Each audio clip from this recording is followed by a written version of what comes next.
हौस हौस साहित्य उत्सव 2023 का उद्घाटन हुआ ऐसा मैं घोषित करता हूँ। मैं सभी को नमस्कार करना चाहता हूँ। इस कार्यक्रम के लिए मुझे हौस ने बुलाया है। मैं हौस का रचना यादव, संजय जी जो एडिटर है, संजय सहाय जी, इनका मैं विनम्र आभार व्यक्त करता हूँ। मैं मराठी लेखक हूँ, मुझे हिंदी इतनी अच्छी नहीं आती, मैं कोशिश करूँगा हिंदी में बोलने का। मंच पर अशोक वाजपेयी जी है, मृदुला गर्ग जी है, विश्वनाथ त्रिपाठी जी है।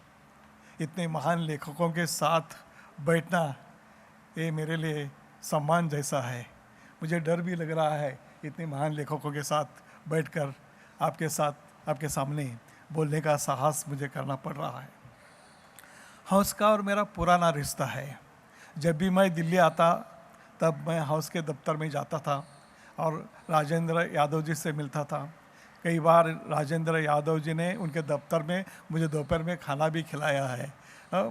मुझे पिताजी जैसे थे और उन्होंने मुझे बहुत प्यार दिया और हौस में बहुत बार मुझे छापा है।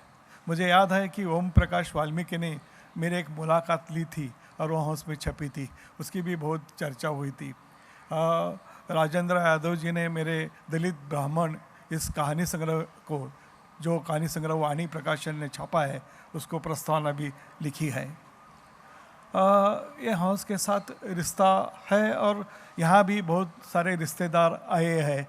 देवेंद्र चौबे जी है, जीसी बारगी जी है, वीरेंद्र कुमार यादव जी है, शिवमूर्ति जी है, बहुत सारे सुरेश ऋतुपर्ण जी है, बहुत सारे लेखक, सौराज सिंह बैचन जी आए हैं। इतने मेरी प्रकाशिका अदिति माहेश्वरी जी है। कितने लोगों का नाम ले लूँ। सभी को मैं प्रणाम करता हूँ और मैं मेरा उद्घाटन पर वक्तव्य देना आरंभ करता हूँ। उसके पहले मैंने आज फेसबुक पर मृदुला गर्ग जी का जन्मदिन है ऐसा पढ़ा, इसलिए मैं मृदुला गर्ग जी को जन्मदिन की बधाइयाँ देता हूँ और आप सब बधाइयाँ दें। हंस पत्रिका ने नए लेखकों को समर्थन दिया, नए आवाज़ों को, नए स्वरों को समर्थन दिया। विशेष रूप से उन्होंने दलित साहित्य का समर्थन किया। दलित साहित्य हिंदी में उभर रहा था उस वक्त। राजेंद्र यादव जी ने दलित साहित्य की प्रशंसा की है और दलित साहित्य का समर्थन किया है। पूरे भारत में, हिंदी में ही नहीं, पूरे भारत में सब प्रादेशिक रीजनल लैंग्वेजों में दलित साहित्य उभर कर आ रहा है।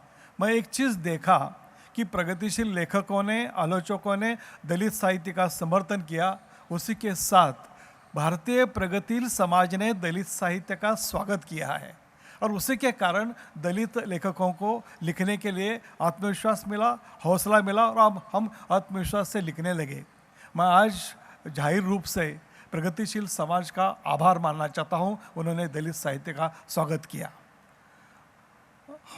हंस पत्रिका भी प्रगतिशील विचारों की पत्रिका है और हंस का हिंदी साहित्य में बहुत बड़ा महत्व का स्थान है और हंस पत्रिका अभी साहित्य उत्सवों का आयोजन कर रही है। इस कारण वो आंदोलन का रूप भी ले रही है।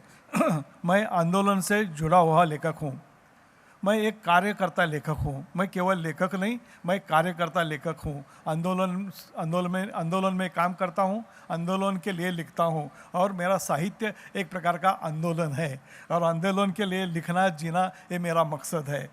समाज में परिवर्तन हो, समाज में बदलाव हो, इस भावना से मैं लिखता हूँ। मैं मराठी का लेखक हूँ। अनुवाद के कारण पूरे भारतीय भाषाओं में मेरा साहित्य पहुँचा है। दलितों को हक और अधिकार मिले, इसका समर्थन करने के लिए मैं लिखता हूँ। ये मेरी जिम्मेदारी है क्योंकि हजारों साल पहले हमारे समाज में कोई लिखता नहीं था, क्योंकि हमें पढ़ने का अधिकार ही नहीं था। कैसे लिखेंगे हम हमारे समाज में मैं पहला आदमी हूँ जिसने लिखा, जिसने पढ़ा लिखा, शिक्षा मिली। शिक्षा मिलने के बाद मैं लिखने लगा। यदि मैं नहीं लिखता दलितों के बारे में तो मैं जघन्य अपराध करता, क्योंकि मैंने शिक्षा ली और मुझे लिखने को आता है और मैं मेरे समाज के दुख दर्द के बारे में नहीं लिखूं तो अपराध होगा, क्योंकि अन्याय के खिलाफ बोलना ये मेरा धर्म है। और अन्याय के खिलाफ नहीं बोलना मानवता के खिलाफ अपराध होता है, ऐसा मैं मानता हूँ। दलित साहित्य मानव अधिकारों का साहित्य है और उस मानव अधिकारों के आंदोलन से मैं जुड़ा हूँ और उस रिश्ते से ही हमसे भी मैं जुड़ा हूँ। मैं लिखता हूँ, मैं लेखक हूँ, इसका अर्थ क्या है? मैं लिखता हूँ यानी मैं मेरी आज़ादी सेलिब्रेट करता हूँ। मैं आज़ाद हूँ और मेरी आज़ादी को मैं सेलिब्रेट करता हूँ। मैं स्वतंत्रता का उत्सव मनाता हूँ। मेरा लिखना इस प्रकार का है। स्वतंत्रता मेरा प्राण है। स्वतंत्रता के बिना मैं लिख ही नहीं सकता, क्योंकि स्वतंत्रता ही कला की जन्मभूमि है, ऐसा मैं मानता हूँ। स्वतंत्रता आकाश से ज़मीन पर उतरती नहीं है। स्वतंत्रता लोगों के हक अधिकारों से जन्म लेती है, ऐसा मैं मानता हूँ।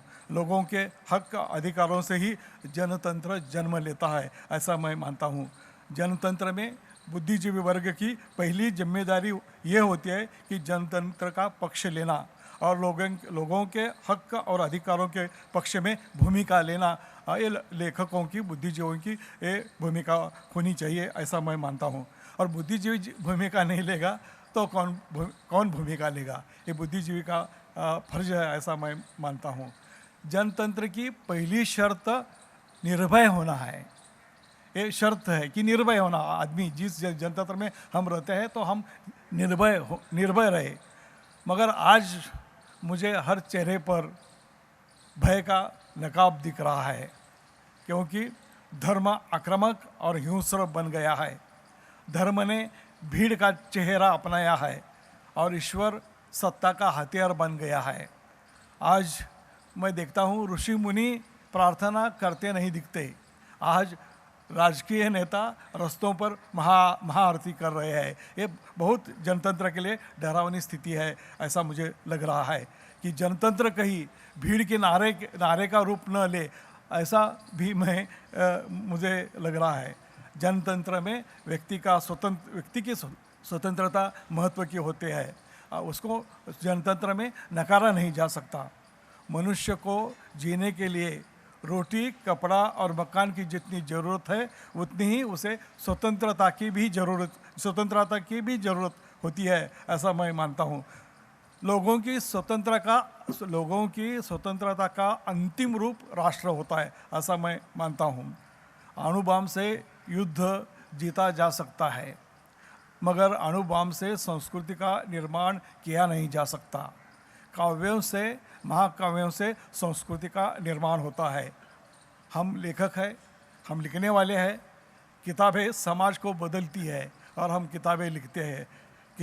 किताबें और कुछ नहीं है, वो मानवता की आँखें हैं, ऐसा मैं मानता हूँ।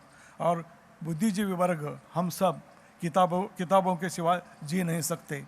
किताबें मनुष्य को बदलती है, किताबें समाज को बदलती है, किताबें दुनिया को बदलती है, ये सच है। हमारा देश भी बदल रहा है, बहुत बदला है।